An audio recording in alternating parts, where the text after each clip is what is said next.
Germano, que está Que no acabou de local de um entrar. incêndio na Itavuvu.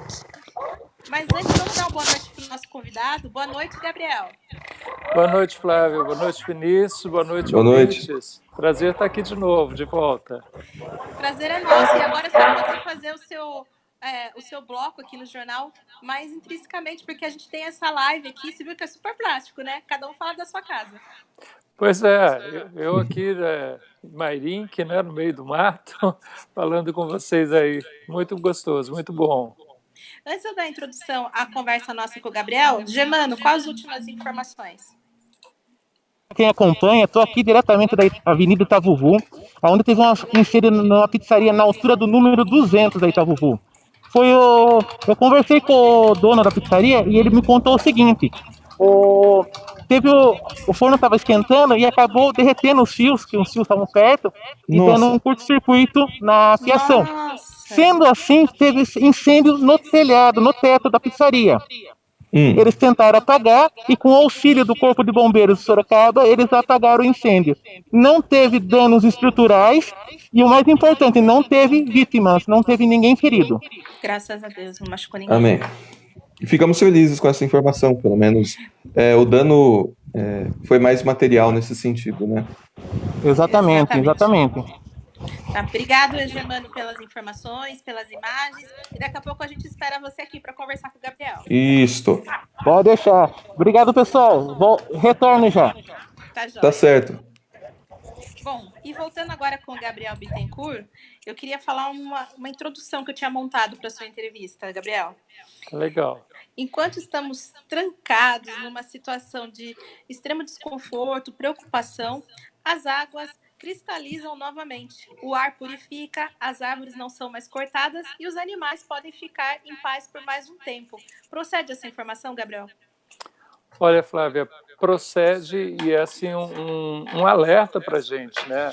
Eu acho que esse momento que a gente vive no planeta é um momento extremamente importante, né? É claro, por tudo que ele tem provocado de prejuízos no sentido da contaminação das pessoas, dessa quantidade enorme de mortos, mas ele também é um indicador do quanto que a gente vem agredindo o planeta.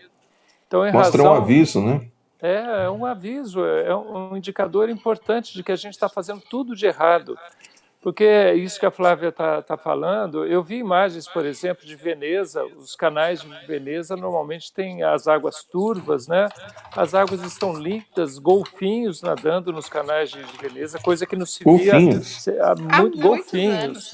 Há muito tempo não se via. Na Índia, por exemplo, o rio... não se via, por exemplo, os Alpes, né, por causa da poluição. Hoje você já consegue ver de forma bastante clara.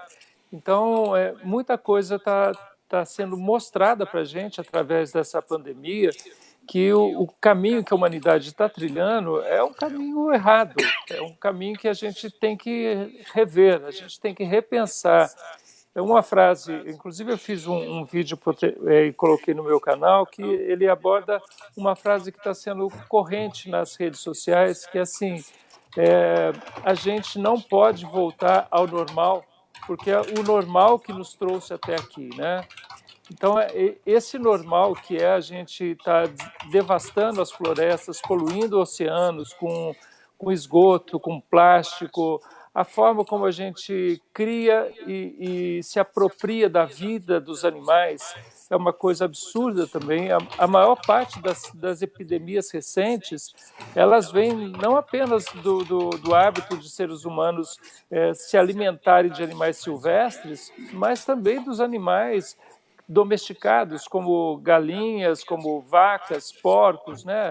Só para lembrar, a gente teve gripe aviária, gripe suína, vaca louca, né? Tudo isso em decorrência dessa forma absurda com que o ser humano se apropria da vida desses animais. E até a China, Gabriel, na sua opinião, ela repensou o caminho dela? Depois até a China, com tudo que aconteceu, com tudo que passou, ela repensou em algumas coisas o caminho dela, principalmente nas questões que envolvem parte de meio ambiente, parte de costumes. Eu sei que, por exemplo, algumas medidas de caráter legal foram tomadas, né? Por exemplo, na China existe um hábito, não é um hábito, digamos, que atinge todas as populações de todas as cidades, mas de se comer, por exemplo, carne de cachorro, né? Sim. Então, houve eu não sei se foi um decreto, mas algum diploma legal que passou a não considerar mais a carne de cachorro como uma carne para alimento humano, né? Então, talvez algumas coisas nesse âmbito mudem. Flávia, eu sou um pouco cético até com relação a essa coisa do quanto que essa pandemia pode fazer com que a humanidade, de uma maneira geral, mude seus hábitos. Eu espero que sim, eu acho que a gente tem que lutar para isso, eu acho que a gente tem que, o tempo todo, estar alertando as pessoas, a sociedade, que a gente está no caminho errado. Mas eu lembro, por exemplo, em 2001, a gente teve um apagão elétrico no Brasil, e nesse apagão as pessoas começaram a economizar energia por necessidade mesmo, senão a gente não teria energia elétrica para nada. Então, os prédios com 2 elevadores, um só funcionava, as avenidas ficavam com luz acesa só de um lado, os prédios públicos não acendiam as luzes à noite. Só que aí, assim, eu ingenuamente pensava, né, bem, passada essa crise, quando a gente voltar ao estado normal, os reservatórios cheios e tudo mais, a gente terá aprendido a economizar energia elétrica, porque a produção de energia elétrica impacta muito o meio ambiente. Porque, só para lembrar, ela vem ou de hidroelétrica, termoelétrica, centrais nucleares, todas essas usinas produtoras de energia trazem impacto no meio ambiente. Ocorre que, assim, passou a crise energética, novamente os seres humanos, novamente a sociedade, nós voltamos a usar a energia elétrica da forma mais absurda e irracional, da forma habitual, da forma como a gente fazia sempre. Então, pode ser que nada mudou. Nada mudou. Então, eu não sei, é claro que eu estou comparando uma coisa que foi localizada, que não trouxe um impacto grande para as vidas dos seres humanos, com um momento gravíssimo como a gente passa. Mas, de qualquer forma, há alguma similaridade de comportamento humano. Então, assim, eu acho que a sociedade, pelo menos os setores mais conscientes da sociedade, tem que, de alguma forma, instigar os setores governantes para que tomem atitudes para que a gente mude de rota, a gente mude de forma de convívio entre nós mesmos, seres humanos, nós, sobretudo, com o ambiente, porque, como já houve Ebola, SARS, todas essas pandemias, essas epidemias, e agora tem essa, pode vir outra, e mais outra, e mais outra, né? Exatamente. Exato.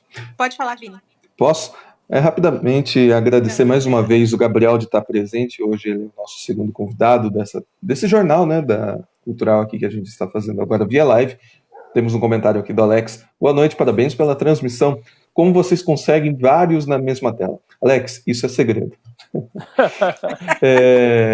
Queria agradecer mais uma vez o Paulo, que esteve conosco na nossa no primeiro bloco aqui, por conta da gente encerrar o primeiro bloco, foi meio de sopetão. Queria agradecer mais uma vez ele, que sempre está aqui conosco, é parceiraço nosso. E, Gabriel, queria fazer uma pergunta também. Você falou da crise do apagão que aconteceu em julho de 2001 e durou até fevereiro de 2002. Eu lembro muito bem que minha mãe, para economizar energia, e eu era muito pequeno, não sabia o que estava acontecendo, minha mãe brincava de esconde-esconde no escuro. Já viu isso? Pois é, se virando, né? Exatamente, brincar de esconde-esconde no escuro em plena noite. É claro que a porcentagem de coisas quebradas em casa cresceram 300%. Imagino. Mas era mais fácil quebrar as coisas do que pagar a conta elétrica na época. E nesse sentido, Gabriel, você falou que é cético nesse sentido, que as pessoas, mesmo tendo contato com essa situação do coronavírus, né, desse novo coronavírus, perdão, vão manter essas atitudes, vão ter essa possibilidade de chegar e, não, ok, o vírus passou, ganhamos, vamos voltar à nossa vida normal como era, porque o vírus ele vem dando cada vez mais exemplos, né? Vem dando cada vez mais formas de como que a sociedade pode mudar os hábitos de vida dela. Você acredita que o vírus possa contribuir para isso, ou realmente as pessoas vão ter essa situação perdurando aí como sempre foi? Olha, eu acho que o grande desafio dos setores mais conscientes, e aí eu coloco, por exemplo, a academia, né, as universidades, os setores que, de alguma forma, trazem um pouco de reflexão para a sociedade. O grande desafio é deixar muito claro a causa, a relação de causa e efeito, né? Porque muita gente está vendo um vírus como se fosse uma coisa assim, como se tivesse aparecido do nada, né? Chegou matando um monte de gente, aí se descobre o remédio, se descobre a vacina e passou. Não, a gente tem que ver isso do ponto de vista histórico, civilizatório, né? O que vem acontecendo na relação do ser humano com o ambiente, sobretudo nas últimas décadas, e aí a gente começar a entender essas epidemias que eu me referi, né? Gripe suína, gripe aviária e tudo mais, como bioindicador.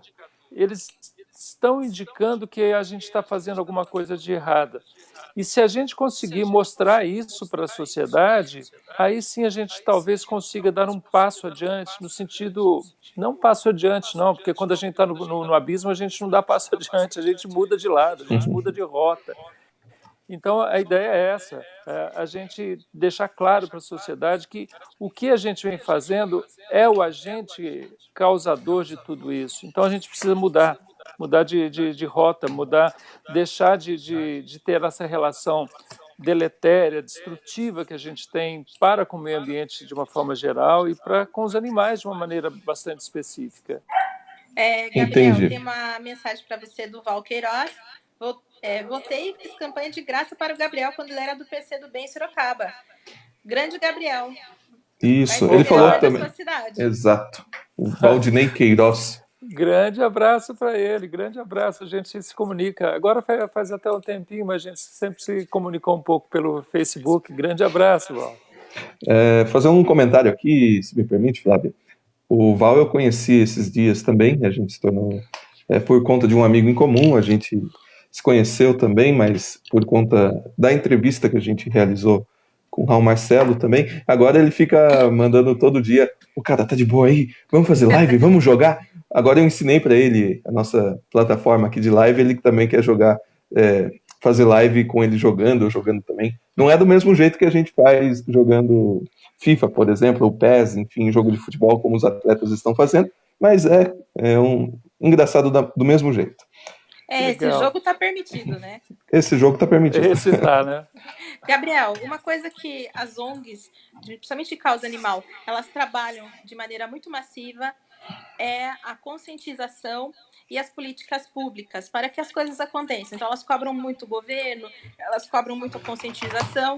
Quando a gente pensa nessa questão do coronavírus de maneira muito simétrica, o que falta muitas vezes realmente isso, a conscientização de forma muito massiva e também alguns empenhos da parte do governo. Você tem sentido isso nessa análise do contexto atual? Olha, do ponto de vista local, né, do Brasil, eu não tenho sentido que o governo se mobiliza nesse sentido. Eu acho que, é claro, quando a gente fala, por exemplo, das questões ambientais, às vezes, como eu disse com relação ao vírus, não fica muito claro de onde vem toda essa destruição do meio ambiente, né? E ela vem movida por interesses que são imbricados, interesses econômicos e interesses políticos. Então, aí a gente vê a situação de como é que vai ficar daqui para frente, porque os setores econômicos relacionados com os setores políticos, eles não querem abrir mão dos seus privilégios, né? Por exemplo, eu fiz também, agora há pouco, escrevi um artigo falando que a destruição do meio ambiente não está em home office. A gente vê, por exemplo, os madeireiros, os grileiros, as mineradoras clandestinas na Amazônia, continuam promovendo uma destruição da floresta amazônica de forma acelerada.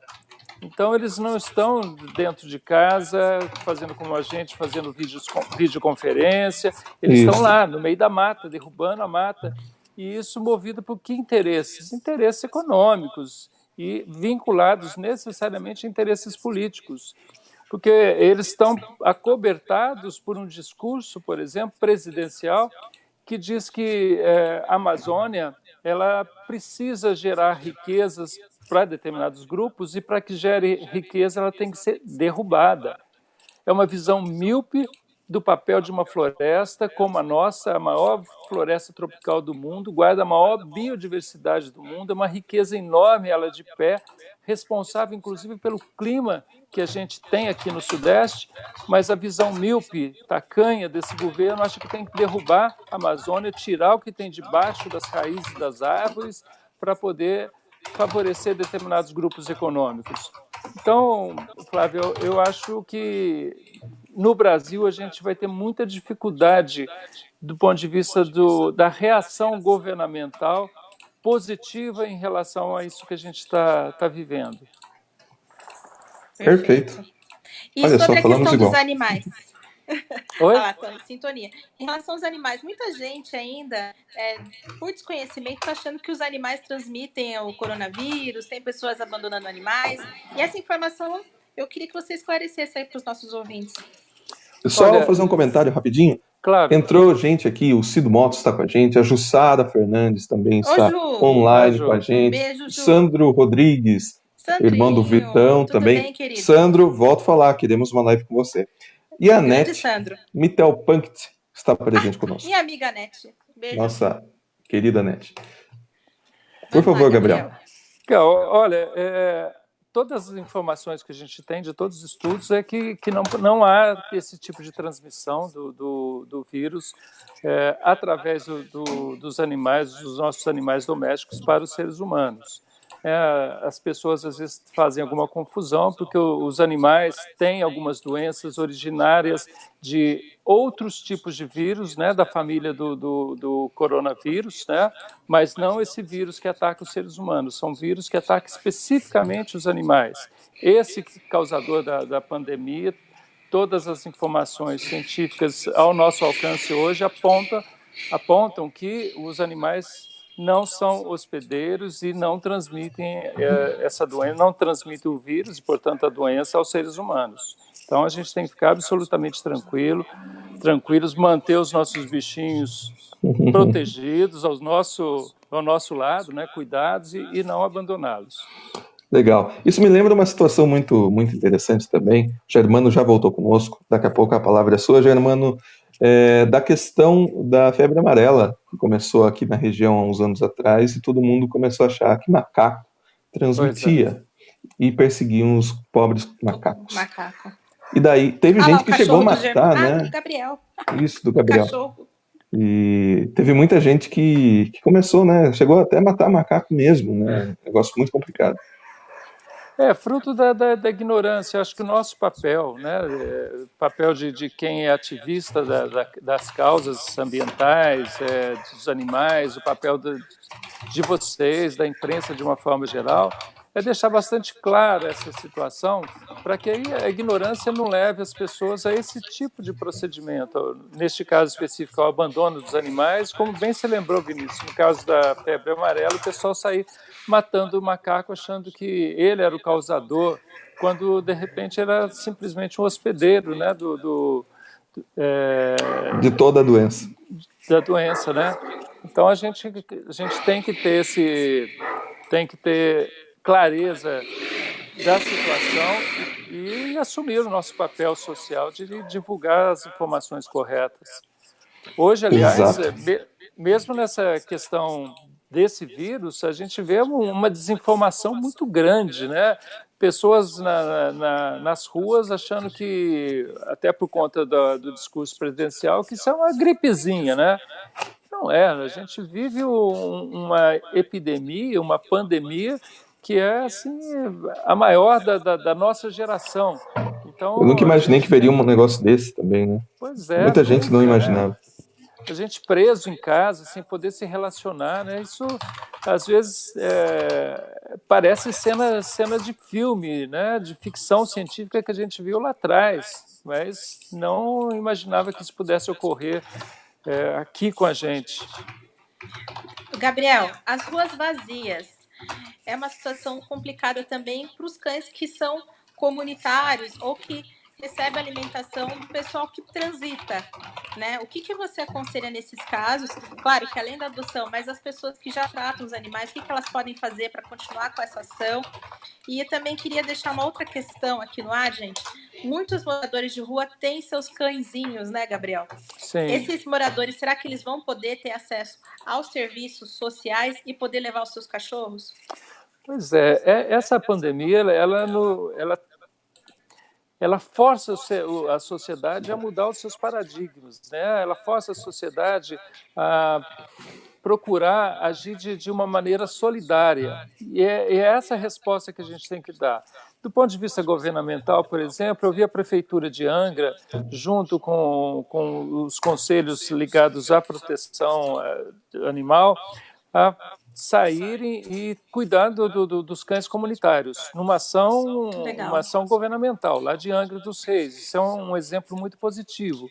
Mas, para além disso, a sociedade também, né, do ponto de vista individual, das organizações não governamentais, tem que voltar os olhos também, com todo o cuidado do ponto de vista das atitudes que tem que tomar, mas se sentir responsáveis por aqueles animais que nós domesticamos ao longo de anos e anos e anos, e que por conta dessa domesticação, milhares de anos, por conta dessa domesticação, eles são dependentes da gente, né? Dependentes como espécie e, sobretudo, por conta do abandono que muitos sofreram. Então, a sociedade tem que se responsabilizar por ele, repito, tanto do ponto de vista de ações governamentais, e precisamos cobrar ações governamentais, quanto do ponto de vista das ações não governamentais, organizadas ou individuais.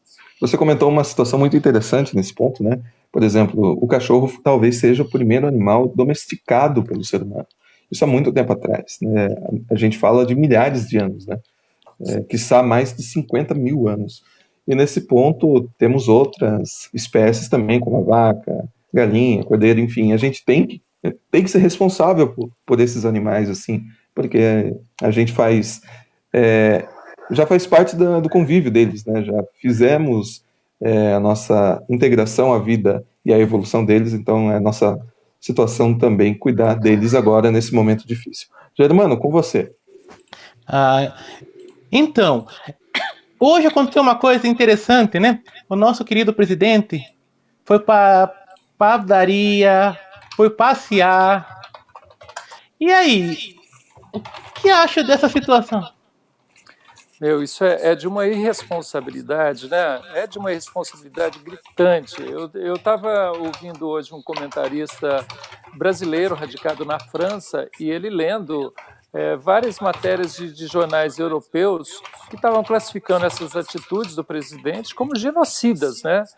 Porque quando ele faz isso, pela autoridade que lhe é investida, pelo seu significado como liderança governamental, quando ele faz isso, ele sinaliza para a sociedade aquilo que ele tem até falado. Olha, uma gripezinha, isso não é nada, sabe? E em razão disso, o que a gente vai assistir é muita gente morrendo por conta exclusivamente desse tipo de atitude, Germano. Atitude dele, pessoal. Ele passa a ser responsável não apenas pela inação ou a demora do governo de reagir a essa situação, como também por conta desse tipo de atitude dele, que é pedagógica. Ele ensina, fala, gente, pode sair, que está tranquilo, que não tem problema nenhum. Eu ia falar esse comentário mesmo, porque aparece que por causa essa imagem, dessa visão, muitas pessoas estão saindo na rua, muitas pessoas na rua estão falando, não é nada, é uma gripezinha, não é uma infecção grave, é uma coisa básica só. Não, pode continuar, Germano, eu só sinalizei que depois eu quero. Não, tudo bem. E aí, o que aconteceu? Ontem eu dei uma saída, por causa que houve denúncias do pessoal que estava na rua e tudo mais, e de fato, supermercados lotados, tudo bem, tem o fato de ser da sexta-feira, feriado e tudo mais, Semana Santa, mas infelizmente muita gente na rua, muito carro rodando, supermercado lotado, gente esbarrando em gente no supermercado, quase tendo briga. Então, assim, eu acredito que a imagem do que está sendo mostrada está influenciando as pessoas. O que você acha? Se é isso mesmo? É exatamente isso, né? As pessoas, elas querem. O ser humano tem um comportamento que, assim, aquilo que ele quer normalmente, se ele acha, por exemplo, que isso é uma coisa passageira e que vai passar logo, quando ele ouve um discurso, quando ele vê imagens de pessoas nas ruas e ouve alguém falando, não, isso não é nada, é a primeira coisa que ele absorve, né? Porque isso vai ao encontro da expectativa dele. Então, ao ouvir esse discurso, ver o presidente saindo, indo para a padaria, cumprimentando, e ver cada vez mais gente nas ruas, governos já flexibilizando, né? Eu vi aqui perto, aqui em Mairink, a gente teve, há pouco tempo não tinha nenhum caso, agora tem 1 ou 2, parece, São Roque também, mas pessoas do meu convívio, conversando, evidentemente que à distância, né, conversando por videoconferência, falando, não, a gente tem que flexibilizar aqui porque não tem nenhum caso. Espera aí, sabe, a gente está numa curva ascendente ainda da epidemia no Brasil. As coisas tendem a piorar, infelizmente. E a irresponsabilidade é muito grande dos setores governamentais e a ignorância muito grande das pessoas também que acham isso, né? Olha, eu não estou vendo ninguém doente, então eu vou sair, eu vou ao supermercado normalmente. Eu vi imagens também, Germano, acho que ontem, de pessoas no supermercado, uma mãe com uma criança no carrinho, sabe, pegando coisas da prateleira, dando na mão da criança, a criança pegando, levando a mão à boca. Então, é uma coisa absurda. É uma coisa que as pessoas... Por favor. Que eu penso muito, Gabriel, na questão dessas pessoas que vão morrer. Muitas, eu acredito que sejam da parte mais pobre, né? Sejam mais facilmente atingidas. As pessoas que moram aí nas palafitas, nas ruas, né? E essas pessoas, além das perdas que podem ocorrer, são as pessoas que também mais têm animaizinhos, se a gente observar. Então, isso é muito preocupante, né?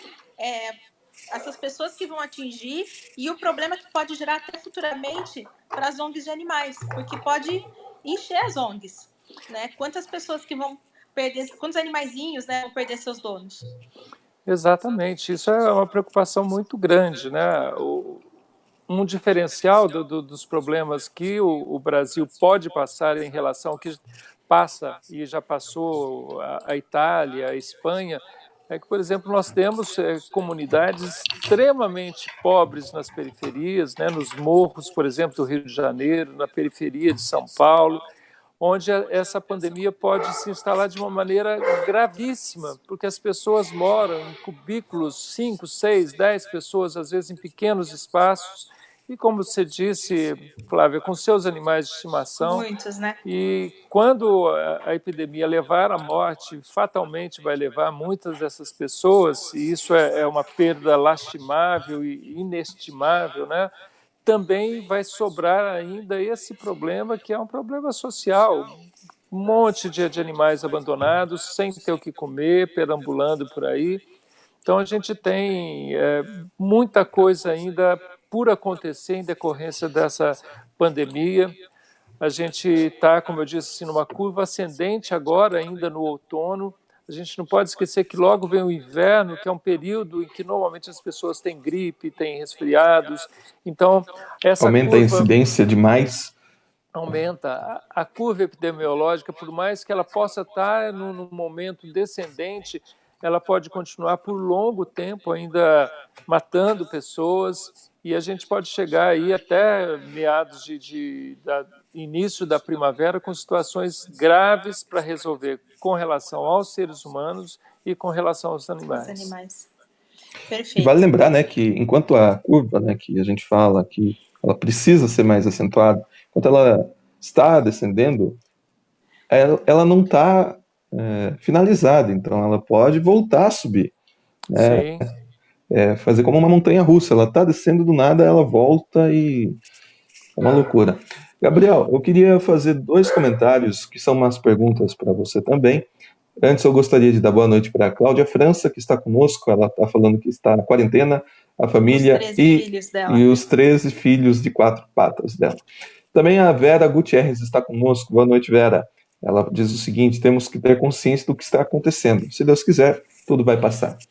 Nesse sentido, continuando o assunto, Gabriel, o presidente saiu hoje, né, do Palácio da Alvorada, se dirigiu a uma padaria de Brasília. Nessa questão também, hoje, em entrevista, o Dória falou sobre a possibilidade de multar ou até prender as pessoas que estiverem nas ruas se a porcentagem do isolamento não chegasse a 100% na segunda. E daí também o governo do estado de São Paulo vem mandando mensagens via SMS para cada pessoa, né, devido à nossa região, devido à nossa cidade estar com uma aglomeração muito grande de pessoas nas ruas e também possibilitando assim a questão do coronavírus se expandir cada vez mais. Tem muita gente falando que essa atitude do Dória e do governo do estado agora estão se apelidando de ditadória, né?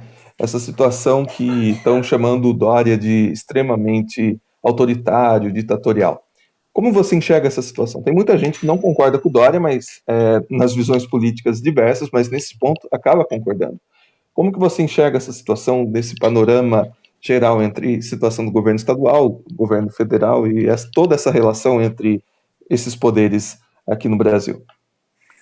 Olha, a gente tem 2 extremos, né? Uma ação do governo federal que vem através dos discursos e das ações do presidente, que é extremamente irresponsável, né? Que fala dessa coisa da gripezinha, a uma ação mais dura, chega a ser até truculenta, né? Do governador do estado de São Paulo. Entretanto, em situações de grave epidemia, onde a ação de uma pessoa pode provocar problemas muito sérios para o entorno, o seu entorno, para a sociedade, pode ser que elas se justifiquem, né, na medida em que há uma irresponsabilidade das pessoas de não atender a determinações legais que foram colocadas, como a determinação que se faz através de decreto, né? Um decreto que se coloque num momento em que você tem me fugiu a palavra, mas quando você tem um problema sério que envolva toda a sociedade, pode ser que caiba uma ação dessa. Eu acho que é difícil, porque a gente tem, por formação democrática, né, Uhum. a postura de não apoiar qualquer ação de caráter truculento. Entretanto, quando vidas estão sendo ameaçadas por desrespeito a uma determinação legal, aí eu acho que cabe outra ação, cabe uma ação mais forte. Num caso extremo nesse sentido. Num caso extremo, sem dúvida. Tá certo. E, Gabriel, para a gente finalizar, né? A questão do isolamento, ela pode tratar também o lado do consumo consciente? Em vista das nossas privações, de não poder sair tanto para a rua. Eu conversava isso com a minha esposa, Flávia, há pouco tempo, né? Assim, se a gente passar 2 meses em casa, sem precisar comprar uma calça, um sapato, sem precisar... A gente vai começar a perceber tanta coisa que a gente faz, do ponto de vista de consumo, desnecessariamente, né? E olha, o consumismo é um dos grandes problemas ambientais, é uma das grandes razões dos problemas ambientais que a gente tem. Então, essa coisa da gente não voltar ao normal é isso, né? A gente não pode voltar a esse consumismo, voltar a consumir da forma como a gente consome. E lembrando que o consumismo ele tem impactos tanto na origem, na extração da matéria-prima para a produção de determinadas coisas, como também no descarte. Então, assim, é todo um problema ambiental que a gente tem do começo ao fim. Então, a gente rever a nossa postura consumista pode ser um ganho muito grande que a gente possa ter ao final dessa pandemia. Perfeito. E as suas considerações finais para quem está ouvindo? Olha, a consideração mais séria e forte, assim, fica em casa, né?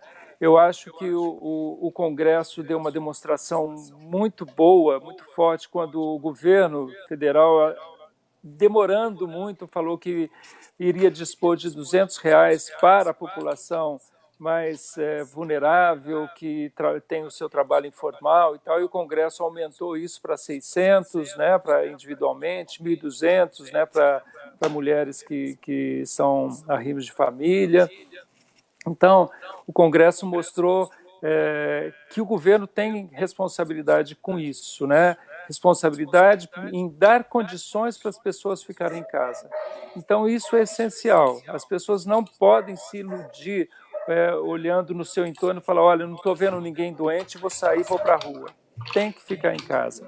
Tem que ficar em casa para não pegar essa doença, para poder fazer com que essa curva epidemiológica ela não seja tão aguda a ponto de superlotar os nossos sistemas de saúde, que não vão ter condições de atender todas as pessoas, e por conta disso a quantidade de mortes pode ser muito grande.